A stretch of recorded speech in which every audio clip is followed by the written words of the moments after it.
Wala kang panahon at hindi ka makakapunta sa mga lugar kung saan ka makaka-exercise, kailangan mo lang mag-maintain ng physical activity kung saan lagi kang pwedeng gumagalaw, basta wag ka lang sedentary.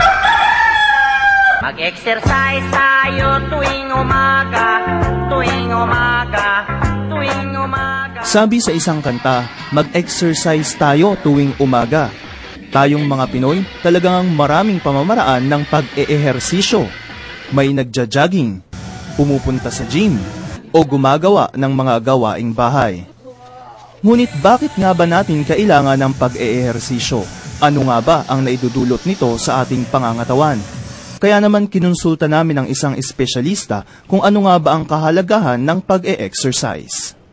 Yung exercise, hindi lang ito yung talagang ritual na ikaw ay sobrang gumagalaw. Kasama din dito yung paggawa mo sa bahay, yung pagkilos mo ng yung hindi lang yung lagi ikaw ay nakaupo at nanonood ng TV or nagko-computer. Kasama din dito yung physical activity na tinatawag. Mag-exercise tayo tuwing umaga, tuwing umaga, tuwing umaga. Samantala, dito sa Marikina tuwing Lunes, pagkatapos ng lingguhang flag raising ceremony, ang lahat ng mga empleyado, kasama pati mga opisyalis ng lungsod, mga konsehal, si Vice Mayor Fabian Cadiz, maging si Mayor Del de Guzman, umiindak, kumikembot, sumasayaw. Ito raw ay bahagi ng kanilang tinatawag na Hataw Bayan. Gamit ang isang LED truck, dito pinapanood at sinusundan ng mga empleyado at opisyal ng Marikina ang kanilang lingguhang exercise. Nagmula sa konsepto ng City Health Office, nais daw ni Mayor Del na gawing energetic at masigla ang pagsisimula ng bawat linggo sa City Hall. Napaka-importante no ating practice ng Hataw Bayan every Monday.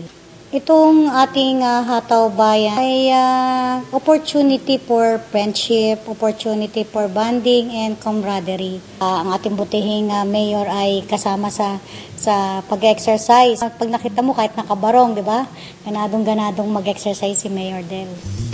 Bukod sa lingguhang Hataw Bayan, kilala rin ng Marikina sa kanilang Marikina Sports Park. Maraming atraksyon ang pwedeng puntahan dito ng mga nahihilig sa sports.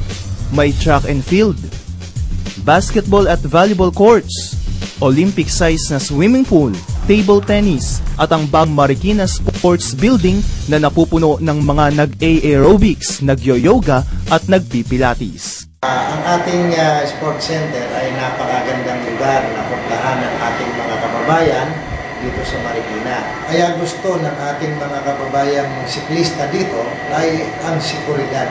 At alam mo naman, dito walang mga sasakyan, sila lang ang umiikot. Madalang ang aksidente dito. Malaking tulong po sa amin to. Nang una, safe po yung aming iniikutan. At pangalawa po, lahat po ng klase ng edad po na siklista ay nandito, kami po ay magkakabarkada. Talagang world class. Dito rin isinagawa noong 2005 ang SEA Games Women's Football. Ilang malalaking okasyon ng GMA Network tulad ng Kapuso Olympics, Starstruck Final Judgment, at dito rin isinasagawa ang ilang religious activities and anniversaries ng Couples for Christ, Iglesia ni Cristo, at ang prayer vigil ng Chuchi Foundation kamakailan kung saan umabot hanggang 20,000 tao ang dumalo. Ang mga Marikenyo, talagang nasa dugo na ang mentalidad ng kalusugan sa larangan ng palakasan. Ang Marikina, maipagmamalaki at tunay na tinaguriang isa sa mga healthy cities sa buong mundo.